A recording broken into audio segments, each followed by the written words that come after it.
Selamat bertemu kembali di Pharmacology Channel, yang kali ini kita akan membahas mengenai topik off-label use of medicine atau penggunaan obat off-label. Supaya kita mengerti apa dasar penggunaan off-label, apakah legal untuk dipraktikkan di klinis. Semoga informasi ini bermanfaat bagi profesi kedokteran dan farmasi. Selamat mengikuti. Off-label use of medicine atau off-label use of drugs atau penggunaan obat off-label. Saya apoteker Dr. Andes Victor S. Ringo, SA, MSc. Apa itu off-label use? Suatu obat kalau sudah terdaftar, registered, atau sudah mendapatkan marketing approval dari regulator, apakah itu US FDA atau BPOM RI, maka obat itu mendapatkan persetujuan untuk digunakan untuk indikasi tertentu. Penggunaan obat yang sudah mendapatkan izin edar di luar indikasi yang disetujui, itulah yang dinamakan sebagai off-label use.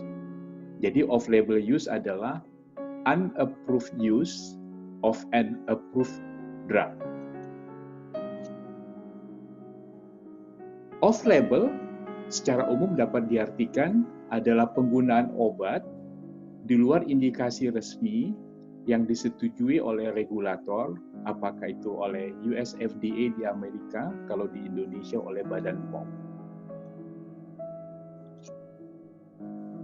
Off-label dapat diartikan bahwa obat tersebut digunakan untuk penyakit atau kondisi medis yang tidak disetujui untuk diobati.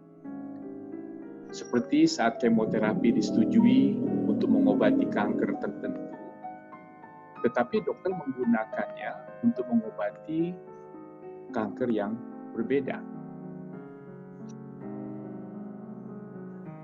Pertanyaannya adalah, apakah yang sekarang digunakan untuk pengobatan pada pasien COVID-19 adalah praktek off-label? Penggunaan obat yang sudah terdaftar, registered, atau sudah mendapatkan marketing approval atau marketing license untuk indikasi yang belum disetujui oleh regulator, maka itu dianggap sebagai penggunaan off-label. Apakah praktek off-label use ini legal? Praktek off-label use ini adalah legal dan lazim dilakukan di praktek di klinis. Penelitian menunjukkan bahwa 1 dari 5 resep yang ditulis oleh dokter untuk pasien adalah off-label use.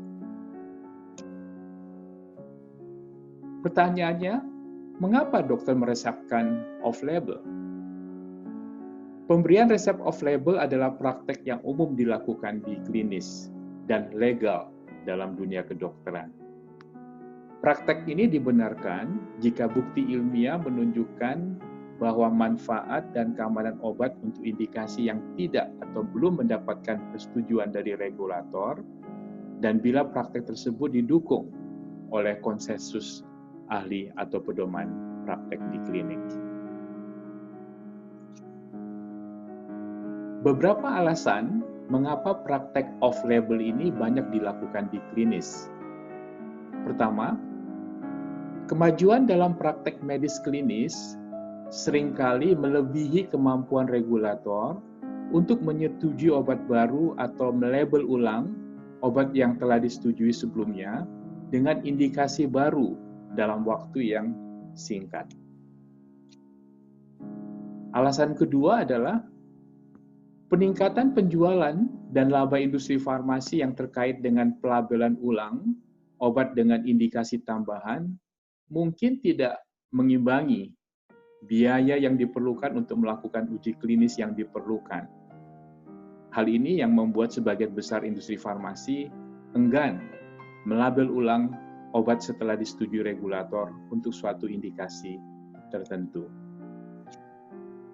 Alasan lain mengapa praktek off-label sering dilakukan di klinis adalah terbatasnya keefektifan penggunaan on-label pada populasi pasien tertentu yang sering sekali dikecualikan atau exclude dari uji klinis, seperti anak-anak, wanita hamil, orang tua, dan pasien psikiatri. Off-label use. Semoga dengan informasi ini kita lebih memahami mengenai pengertian dan praktek off-label use di dalam dunia kedokteran dan farmasi.